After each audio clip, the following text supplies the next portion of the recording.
Sa isang bansang puno ng ingay ng politika at kontrobersya, sino ang nagsasabi ng totoo?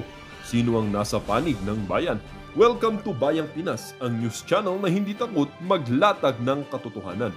Dito, pinag-uusapan natin ang mga isyong may kinalaman sa kinabukasan mo, politika, pamahalaan at ang tunay na kalagayan ng ating bansa. Hindi kami bayad, hindi kami bulag. Sa Bayang Pinas, ang boses ng mamamayan ang tunay na headline. Kaya kung sawang-sawa ka na sa mga baluktot na impormasyon at scripted na kwento, dito ka na. Dito sa Bayang Pinas, tayo ang bantay at boses ng bayan. Kung gusto mong manatiling mulat at informed, don't forget to like, share, and most importantly, subscribe dahil sa panahon ngayon, ang kaalaman ay kapangyarihan. Ito ang Bayang Pinas, balitang totoo, pusong makabayan para sa sambayanang Pilipino. Tara na't alamin ang tunay na balita. Para bang gusto mong palitawin, moral crusader ka eh. Para bang gusto mong ipakita sa tao, you have the sense of moral uprightness. Parang ako lang ang malinis. Parang ikaw eh. Parang ano ka eh. Ako lang ang wala niyan. Ako lang ang pwedeng sumita. Parang ganun ang dating. Parang si Nelson eh, siya ang pinaka-righteous. Tayong dalawa rito eh, ano? Leftist. Kaya, marami kasing aligasyon dyan eh. Baka pag tinuloy, baka may lalabas na namang, baka Philippine Air Force naman ang... Ganun ba? O kaya SAP. Eh, sila nagsasabi nun, ha? Ako hindi. Wala akong sinasabing ganyan. Ganun. Baka mayroon po bakit? Ako? Kaya nga pala mga ka-reaction, natakot nang ituloy itong Blue Ribbon Committee hearing. Baka may lalabas daw na bagong mga witnesses. SAP? O kaya, ano ba yun? Philippine Air Force? O kaya SAP? Naku, mga ka-reaction. Nakakaano po yan, nakakarimarim yan sa kalagayan po ni Tambaluslos. At ngayon mga ka-reaction, para yatang binawasan po yung pondo ni BP Sara. At meron po tayong balita na ang coalition po, hindi po magkakasundo ito pero nagsama-sama po sila para labanan si Sara Duterte. Nagsama-sama po sila para labanan si Sara Duterte. Ang mga loyalista na iilan lang, ang mga Pinklawan, Dilawan, mga Makabayad Black, tsaka yung ibang mga yung sila daw po mga ka-reaction, yung mga ayaw sa mga Duterte, mga NPA, mga komunista, mga makakaliwang grupo. Sila daw po ay pinapatakbo ng mga CIA. Naku, mga ka-reaction. Nakakatakot po. Nagsama-sama na silang lahat. Hindi pa rin sila pwedeng manalo kay Sara Duterte. Yun ang pinakamasaklap. Nagsama na yung mga Marcos, tsaka yung mga nandidiri sa mga Marcos, yung mga Pinklawan-Dilawan, yung mga kaaway na mortal nila, tapos yung mga Makabayad Black, tsaka itong mga komunistang terorista, nagsama-sama na po sila mga kareaksyon. Bakit hindi pa nila kayang talunin si Sara Duterte? Di ba? Ito, pakinggan po ninyo ito mga kareaksyon. Hindi pa rin nila kayang talunin si Sara Duterte. Naku po. Wala ho tayong pakialam sa batas. Sometimes, you have to bend the law to be able to please the people. Mas mataas po ang taong bayan sa batas. Am I right, Secretary Remulla? Yes, sir. Mr. Chairman. Thank you, Mr. Chair. Kay Erwin Tulfo. But sometimes you have to bend the law. Yes. But you're not breaking the law. Yes. Yun naman na malinaw doon. You're not breaking the law. There's nothing wrong with bending the law kasi bending lang yan eh. Parang ruler yan. Pwede mong within the bounds. Within the bounds. Kahoy yan, di ba? Within the bounds. Within the bounds of law. That's also the... Bilang po, basta ang ate po sigaw dito, ikulong! Mandarambong! Ikulong! Mandarambong! Bong, bong, bong! Abangan po sa aming pagbabalik! Halika dito! Kinakausap na kita! Ninakawan mo kami, kaya kami binabaha! Halika dito! Putang ina ka! Ninakawan mo kami, kaya kami nagwawala! Ako po'y nananalangin na sana'y patawarin ako sa maaari kong magawa. Galit sa aking damdamin, sa unang pagkakataon ay hahayaan ko kung mawala. Sawa na po kaming hamakin ng mga mapagbalat kayong may hangaring na masama. Nasa taas ay hihilahin at ibabaranas namin ang impyerno dito sa baba. Mga sakit, marapat lamang na panagutin. Maliit o malaki ang nakaway nakabakin. Sibakin, sarap nilang sunugin paslangin. Kung pwede pakituna sa bangin. Totoo nga kapatid ng magdana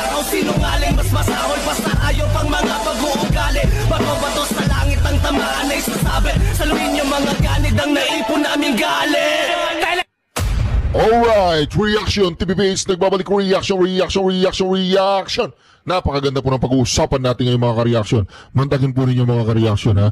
Kung itutuloy pa ba ang Blue Ribbon Committee, meron pong bagong pasabog dito si Senator Marcoleta mga ka-reaction. Parang may lalabas daw na yung Air Force naman or SAP. Marami pa daw lalabas kaya natakot po si Pampilo Lacson. Kaya itong si Pampilo Lacson na gano'n nagsakit-sakitan, meron daw siyang ubo. Tapos ayaw na niya, gusto niya iba na daw yung mamuno dyan sa Blue Ribbon Committee. Ang ginagawa po nila ngayon mga ka-reaction, delaying tactics na. Hindi na natin alam kung kailan na magkakaroon uli ng hearing. Kasi itong tinalaga niya si Herwin Dainayupak Tulfo, mga ka-reaction, parang wala namang alam yun Parang gagawin Blue Ribbon Committee Chair. Di ba? Bending dalo nga di ba? Pero pakinggan po natin si Senator Marcoleta. Huwag na po natin patagalin ng ito. Magsasalita na po ang ating Vice President, Senator Marcoleta. Tapos sasabihin nyo, Peke. gagawin nyo ng butas yung notaryo? Ito yung tinatanong mo kanina. Ang tanong mo kanina, tutuloy pa ba? Oo, yun nga po. Yun ang inaabangan ng marami, Sen. Ayan na, congressman. Ngayon, kapag ito'y binasa mong mabuti at ibabase mo sa mga sumunod na pangyayari, nagkaroon ng kaugnayan, na-corroborate Kasi nung mag-testify si Alcantara, binanggit niya si Saldico na nagmi-meeting sila sa Shangri-La BGC. At lahat kanya, sabi niya, napag-usapan ang plano ni Saldico na sumubok na magbaba ng pondo sa distrito ni Alcantara. Ito. At nung lumabas din si Bryce Hernandez, ganun din. Corroborated lahat. Binabanggit ito Galing din sa mga pinag-uusapan po niyo sa Blue Ribbon Committee, sabi niya. Kanya, para mapaniwala mo ako na talagang matatag ka at lahat ng sinasabi mong yan ay tama, may panahon pa naman, magpanotaryo ka.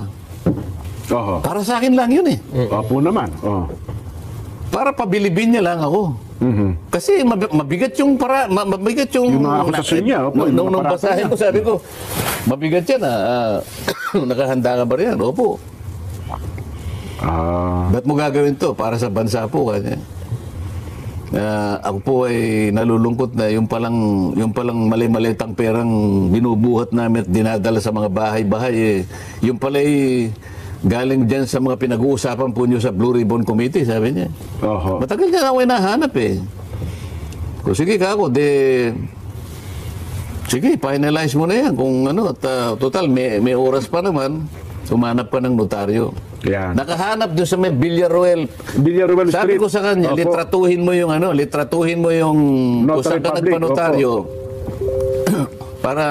para meron tayong referensya. Opo. Pinanotaryo, nung makita ko yung lugar talagang parang maliit na pangkaraniwan na street lang na nakalagay po Notary Public 24/7.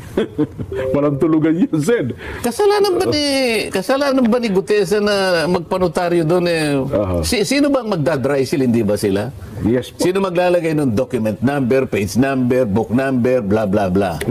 Sino mag-i-stamp nung Manila? Wala naman siyang pang-stamp na gano'n Yung notarial details. Kung hindi man pumirma yung abogada, siguradong meron siyang tao doon. May sekretarya na siya yung pinapipirma niya dyan. May ibang taong pumipirma. Alam mo yung notaryo ngayon, naging cottage industry na Totoo po yan. Wala nang formalidad dyan. Dapat ang Korte Suprema bawal yung mga ganyan. Kasi sa notarial law, Jen, Nelson, yung nagpapanotaryo at saka yung nagnotaryo, kailangan magkaharap. Yun pala yun. Pupunta ka sa notaryo. Pupunta ka sa Quezon City, halimbawa. Ang dami dyan nakatalatag. Pag ginanyan mo yung papel mo, relax ka lang dyan, bata ka niya. Kukunin niya. Pagkatapos niyang magkano po? 50 ka niyo. Kaya 100. Yan ang kanya. Pirma. Babalik ka ba doon? Ma'am, sandali po, bago po umalis. Pwede po bang... Kayo po ba talagang pumirma nito? Wala namang gumagawa po. Pirma nyo nga uli para malaman ko talagang yung pumirma nito. Wala namang ganun Pagkatapos sasabihin nila, hindi kanya, mali yung may perjury dyan. Paano perjury? Kahit na wala ng notaryo, humarap nga sila sa inyo eh. Oho. Humarap siya. Sumumpa siya sa harap ng kapulungan. Pinagtatanong nyo siya. Oho. Tapos sasabihin nyo, Peke. gagawan nyo ng butas yung notaryo. Oho. Ito yung tinatanong mo kanina. Ang tanong mo kanina, tutuloy pa ba? Oo, yun nga po. Yun ang inaabangan ng marami, Sen. Napakarami kasing aligasyon dyan eh. Baka pag tinuloy, baka may lalabas na namang, baka Philippine Air Force naman ang... Ganon ba? O kaya SAP. Sila nagsasabi nun, ha? Ako hindi. Wala. Ako? Yun na po sinasabi natin. Natakot sila mga kareaksyon. O sinasabing ganyan. Ganon. Baka mayroon pa Bakit ang dami pang dapat natawagin? Bakit hindi yun ang unahin? Unang-una, 17 ang binanggit ni Diskaya, ng mga Diskaya. Bakit hindi ilabas? Oho. Para pagtatanungin yung 17 congressmen. Di ba? Oho. Si Chavit Singson nag-disclose Mayroon po, oh. sa Para Club nag-motion Filipino. kayo na ipatawag din siya, di ba? Oo. Ba't di patawag yun? Mhm. Si Martin Romualdez, ilang beses nabanggit na, kinonekta na. Oho. Kailangan kauna-unang ipatawag. Nagpahayag siya na willing daw siya, di ba? Kung talaga ipatatawag, oh. Naglabas ng statement tong iba yung willing na willing, iba yung humarap ka doon para makita natin kung paano ka sasagot sa mga tanong. Willing sa kaso. Sinabi nung aking predecessor na hindi ko na binabanggit ang pangalan dahil yung banggitin ang pangalan ko. 67 daw ang congressman na kontraktor. Yung contractors. Bakit hindi patawag yun? Ang daming dahilan na dapat ituloy yan at marami kayong dapat na ilabas dyan. Pagtatanungin natin lahat yan. Di ba? Ang problema, kahit isang pangalan, hindi niya kilala. Saan eh? Nanghirap eh. Puro ganun eh. Puro na lang, kumbaga sa, anong tawag ba ron?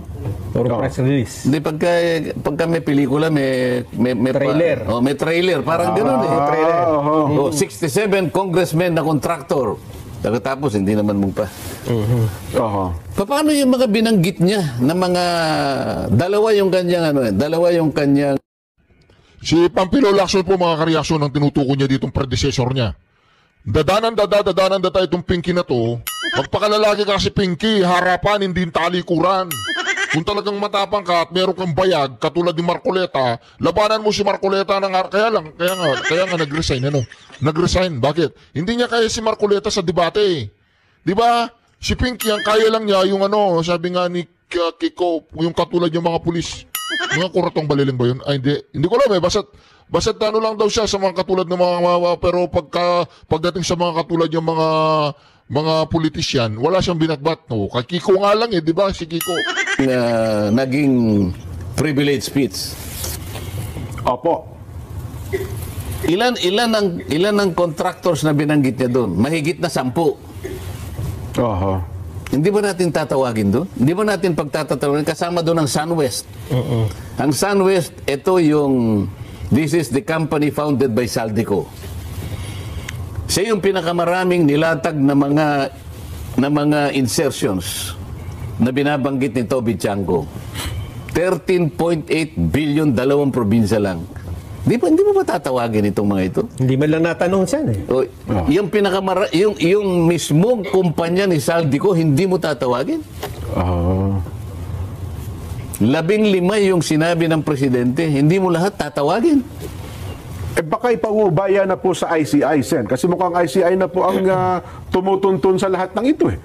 Di ba? Hindi ko kaya ganun ang direksyon kasi ang Kamara ipinaubaya na sa ICI. Baka naman ganun po ang direksyon ng Senado. Ang problema sa ICI, mga kareaksyon, nakasarado. Hindi binubuksan sa publiko. Masyadong confidential. ang legislative department sunod-sunuran sa executive department? Akala ko ba ang ating gobyerno ay binubuo ng 3 dakilang sangay? Ha? 3 dakilang haligi. Judiciary. Legislative. Executive. Ang IC. Fuji Denso offers reliable, durable, and energy-saving appliances, whether it be for your home or business. Trust Fuji Denso appliances to be your long-term investment. Fuji Denso, quality above all. Upgrade your home. Upgrade. Oh. Hindi. Sagutin mo, Nelson. May isa pang problema. Kasi, alam mo, itinigil ang Blue Ribbon, ang ICI ay ayaw namang i-open. So, ang mga tao ay maghahanap talaga ng... hindi ba? Maghahanap ng sagot sa mga katanungang nabubuo sa Bakit naman, bakit mo sila sisisihin na... maghahanap talaga yan? Hindi ba nung inopen ko nga yung kauna-unahan, sa dami na nag-text sa akin, dahil nakita nga talaga yung kung napakaraming perang nasa laula na talagang pandarambong talaga. Ilan ba yung nag-text sa akin na halos umuusok yung aking cellphone? Sinabi ko nga doon sa biyayar na nakaharap Nabuti na lang nandito ka, sabi ko. Paano ko sasagutin ito? Sabi ko sa kanya. Ang sabi nila sa akin, Senator, yan po pala ng aming buwis na binabayad, dyan lang po pala napupunta. Alam po ba ninyo na dugo at pawis, pati sipon po kanya. Naku po. Naghalo-halo na. Talaga pong, sa kagustuhan lang namin makatulong sa gobyerno, talagang kami po yung nagbabayad talaga naman. Diyan lang pala ginagamit ang buwis namin. Pwede po bang ilaban nyo kami? Kahit na itong next year, wag na muna po kaming magbayad. Pwede po ba? Nako, mabigat po yun. Tapos sabi nung biyayar, Commissioner Lumagi.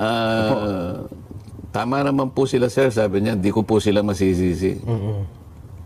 Hindi ko naman kako kinukuha yung opinion mo. Ang sinasabi ko, anong isasagot ko sa kanila? Tulungan mo ako sumagot. Pwede ba wag na silang magbayad next year? Sapagkat nakikita nila kung saan lang napupunta ang buwis na kanilang... Mabigat po yun. Ba't di ka kako sumagot? Babagsak ang gobyerno pag ako nagbayad ng buwis. Hindi niya sumagot. Wala kang may sasagot. Kanya, wala po. Ikaw kako, DPWH. Wala rin po. Sabi ko, sige ako nasasagot. Ayan. Sabi ko, wag ninyong gagawin. Yan, tama kayo. Kasi po, pagka ganyan po yung ginawa nyo, lalo po tayong babagsak bilang isang bansa. Ako na po nakikiusap sa inyo, kaya nga po nandito kami para ayusin natin ito, usigin natin ang dapat na usigin, maibalik po yung pera talaga na nawala. Pero wag po ninyong gagawin. Dahil mas lalo po tayong babagsak bilang isang bansa. Pero talagang tutuusin mo, may katwiran sila Ayaw po naman, sentimiento ng tao. Kaya ngayon, tinatanong mo kanina, natanong mo pala, Nelson, talagang maghahanap sila ng kasagutan dito. Alam nilang inopen natin ito. Alam nila seryoso tayo na matukoy natin kung sino-sino yung mga walang hiya na yan. Pagkatapos hihinto mo, yung isa naman, nagpapatuloy. Pero palihim naman ang investigation. Magdududa ang taong bayan. Baka nga bumalik na naman sila Talagang hindi na kami magbabayad. Pagka ganyan naman delikado pag ganyan. Si Kong Marcoleta, tama po yung pakiusap niya, okay na po. Inalis po siya Yun. Paano ngayon yan? Ito pa isang tanong. Kung ibalik kayo sa chairmanship. Ako na sasagot, Sen. Huwag nyo tatanggapin. Huwag natin pangunahan. Baka naman, kung sabihin ng mga OFW na magbabayad na sila ng buwis, kung itutuloy ni Senador Marcoleta ang hearing. Pagiging chairman ng hindi naman nakasalalay sa akin yung pagbabayad nila ng buwis Kasi ako, pinakita ko na sa kanila ang dapat nating gawin. Ang problema, pinupolitika ng mga kasama namin para sa akin, hindi sila naghahanap ng kasagutan Para sa akin, hindi ko sila kasangga kung pag-uusapan yung seryosong paghahanap kung sino talaga yung ulo ng kawatan. Ako nakita ko na Nakita ko na. Na-establish ko na pagkatapos ako ang binibira ngayon. Pati yung mga testigong naipundar natin, hinahanapan sila ng butas. So silang nagtatakip Di ba? Sana lang kung makita mo kahit talagang pahirapan talaga ito Mahirap naman talaga. Hindi ko talaga iiwanan yan. Sapagkat nakikita ko napakaraming sumusuporta sa akin. Totoo po. Mga kasama ko, halimbawa, naghihirap pero sige. Meron lang talagang sumama sa akin na talagang makikita mo na ilaban natin yan. Sige. Ba't ko naman iiwan? Ang problema, tinanggal ako eh. Yun na nga po. Mukhang... wala tayong Vox Populi. Wala, mas masarap na ho ang panonood ng ating mga kababayan sa social media. Pero tuloy ko na sa inyo yung punto na yon. Pero, paano po ito kung walang magiging mapipiling chairman at saka nag-iiba-iba na ho ang direksyon eh. Bakit po pinoproblema yun? Problema ng ating Senate President yan. Hindi, siyempre, tutulungan natin ng Senate President. Kawawa. Kawawa din naman. Bilang mamamayang Pilipino, tayong naghahanap ng kasagutan eh. Di ba? Hindi niya nabigyan ng distinction yung dalawang bagay eh. Ano po yan? Ang mandato ng Blue Ribbon Committee, investigation in aid of legislation. Isa po yun. Yun ang tuntunin mo. Yun ang direction mo eh. Ay yung isa, police investigation ang kanyang alam. Tingnan mo, halimbawa, kapag ikaw ay chairman ng Blue Ribbon Committee, investigation in aid of legislation, ang tingin mo doon sa mga taong pinatawag mo, resource persons. Yes. May paggalang doon. Kasi sa tuntunin mo, igagalang mo, may karapatan sila eh. Hindi mo pagbububulyawin doon. Totoo naman. Hindi mo sasabihin, pinaglululoko mo yan. Hindi pwede yan. Sa police investigation, iba na yun. Pagduduruin mo na sila, testigong... Ito yung hindi malinaw. Pagkatapos, nag-hearing, Blue Ribbon, ha? Anong ginagawa ng Department of Justice Secretary doon? Tapos kukunin niya yung testigo o yung resource person. Dadalhin niya sa NBI. Pagbalik niya, iharap niya uli sa amin, meron siya supplemental affidavit. May dagdag. Teka muna ka, ano ba nangyayari sa atin? Pinaghahalo nyo na yung balat sa tinalupan eh. Pagkatapos pupunta yung dalawa doon sa ICI. Meron ba tayong tuntunin dito? Meron ba tayong pinag-usapan na tuntunin kung paano tayo magko-collaborate doon sa tawag doon? ICI? Ano na yun? Independent Commission on Infrastructure. Paano independent yun? Gawa yun ng Executive Department. Ang budget niya, Executive Department. Ang tinutugis natin, DPWH yung iba. Executive Department. Paano? Pagtatakpan mo yung Executive Department, katapos meron silang isa sa mga powers nila, upon request, the ICI shall obtain information from the House of Representatives, from the Senate, from the courts, from the Sandigan Bayan, and from any other public authority. Parang kang independent, ba't nangunguha? Dapat ikaw, bahala ka sa buhay mo, huwag kang... Ibig ba sabihin, wala tayong choice ka ako?